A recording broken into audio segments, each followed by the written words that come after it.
जय माताजी मित्रों। तो आज नवा व्लॉगમાં તમારું સ્વાગત છે અને આપણે ખેતરમાં આવી ગયા। ખેતરમાં એ માટે આવ્યા કે કાલ વરસાદ બહુ પડ્યો તો ને કેટલું નુકસાન આવ્યું હોય જોવા માટે આવ્યા। તો તમને બતાવી દઉં, જોઈ લો નુકસાન કેટલું છે। આખી ઝાર ઊંચી જઈ છે અમારી મોટી મોટી રીતે, તો ચેણચેણી છે એને તો બપડાને જતી રહી છે ને આખે પોણી ભરી જશે। એટલે તો હવે ચોખ્ખો રોટો મારીએ અને પછી કરી જવાનું છે। તો જયવીર કોક કે શું કહે છે?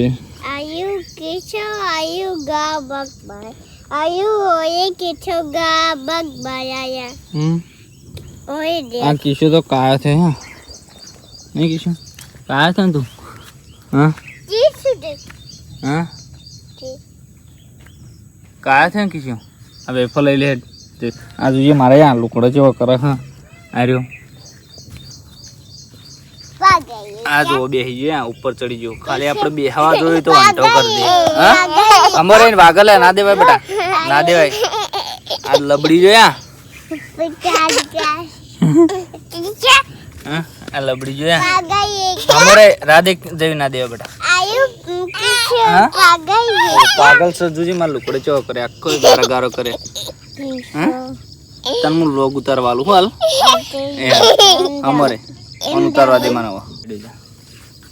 तो जयवीर आज ब्लॉग उतारा જોઈ લો। अच्छी खा ब्लॉग नहीं जयवीर पासो है मार बाजू मडो मार बाजू में हां ओम टाइट कर आते ओम ये રીતનો કરવાનો હે કેછે તું રાજ મોબાઈલ માં તાજ। तो जयवीर ब्लॉग उतारतो ने जयवीर ओए हां किसा आयो दे लो रोड पर जाया। तो હવે એમને ઓર રાખવી પડશે આપણે, પછી બીજું કામકાજ કરીએ। કાલ વરસાદ પડ્યો તો કુંડને ખોદ નસી જોયા। આવા મેન્ટાળો મેં ખોદી હો તો પછી ખેતરમાં તો શું રાખી, ખેતરની તો દશા અલગ જ કરી નાખી। ઘઉં વાવીએ ને એટલે ખબર પડે કે જેટલું ખોદ નાખે। તો આ ખેતરમાં ઝાર વાવી હતી પણ ઝાર કોઈ રહેવા લાગતું નહીં। નુરો વરસાદ પડેલો હા અને પાણી ભરેલું પેલી બાજુ આખા ખેતરમાં। તો હવે તાપ પડશે એટલે પાછી ઝાર બળી જ જવાની બધી। તો આ ખેતરમાં નુકસાન આવવાનું જ છે અમારા। આ બાજુ અમારા ખૂણામાં ભરેલું પાણી જુઓ ઝારમાં, પેલો હમણાં પલળવા આવે હવે લઈ લેવો પડશે એના। તો આપણે નહીં ધોઈ અને બજાર જવું હોય તો બજાર હેડ્યા ને કિશુપાના નેચ મિલતાજી ઉપર એકલા ના રખાય, કારણ કે ભય બહુ મસ્તી કરતા પડી જાય એટલા માટે। તો આપણે હવે એમને નેચે મૂકી દઈએ અને આપણે જઈએ બજાર થોડુંક કામકાજ છે એ કામકાજ કરવા માટે।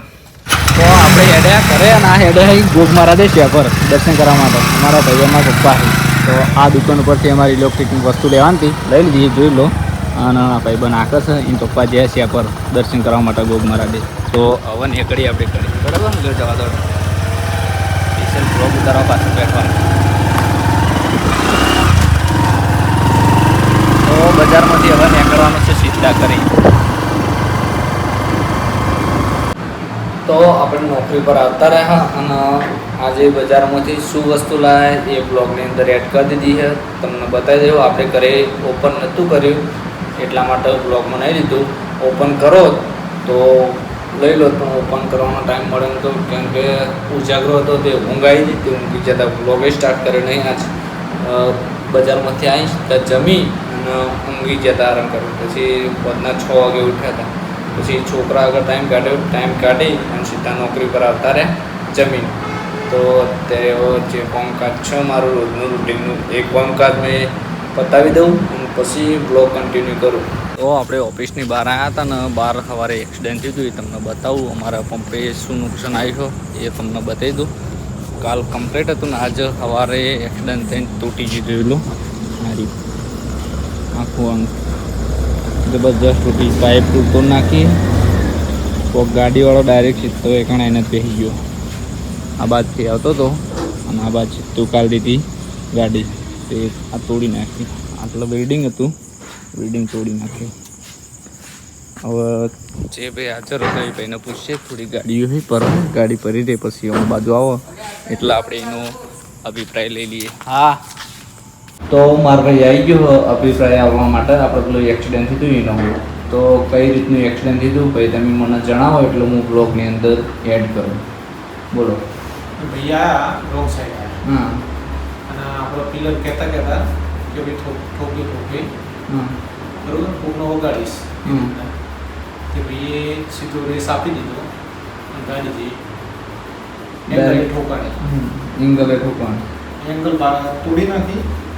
પછી ગાડી લઈને આવવા જ આવ્યો એટલે પછી શેઠે કીધું કે ભાઈ તું આ રીતના કરે છે બરોબર છે તો કોઈ માણસ હોય ગમે તે તો વાત સાચી જ છે નહીં કે આ તો તેને એક્સિડન્ટ કર્યો એ તો એના એંગલ ન વાગ્યું કોઈ માણસનો વાગ્યું એની આ તો બેસવાની જગ્યા છે ને પેસેન્જરોને તો એ કોઈક હોત તો પછી એ કદાચ વગાડો જ નહીં કે બેઠેલા એંગલે વાગે ને ગાડીને એક્સિડન્ટ થાય એટલે બે વિનું થાય તો નુકસાન કને આવે ગ્રાહકને જ આવે ને.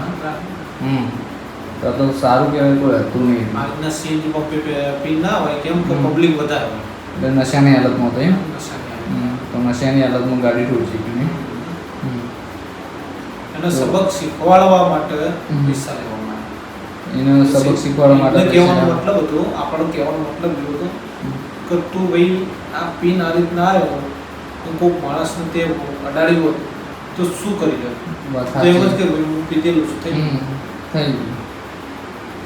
પીધેલી હાલતમાં તો એટલા માટે એના માટે 2000 રૂપિયા લીધા શેઠે.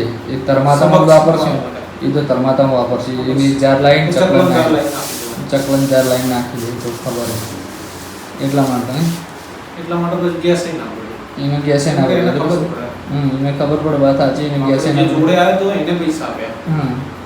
બીજો સાઈડમાં બેઠો બીજો સાદો હતો એ સાદો એને ગાડી નથી આવડતી. આપણો કહેવાનો મતલબ એવો હતો એને કે તું ભાઈ આવા માણસ જોડે ફરીશ તો તને કંઈ થશે તો વાત સાચી. એટલા માટે બધું સમજાય પછી એ ભાઈને ગેસ ના ભરી મોકલી દીધું. તો મારચૂડ નથી કરી ને મારચૂડ નહીં થાય એની કુલ ઓમીની કુલ કહેવાય પણ મારચૂડ ના કહેવાય. વાત સાચી. મારચૂડ નહીં કેમ કે કાલ ઉઠીને આપણે થાય. વાત સાચી. તો આટલે આપણા બ્લોગને એન્ડ આપીએ છીએ. તમને જણાવ્યું એ ભાઈએ એ રીતનું થયું તમને સાચી હકીકત કહી દીધી આપણે. તો આટલે આપણે બ્લોગને એન્ડ આપીએ છીએ. તમને અમારો બ્લોગ કેવો લાગ્યો એ કમેન્ટમાં જણાવજો. જય માતાજી, જય Dwarkadhish, good night. Good night.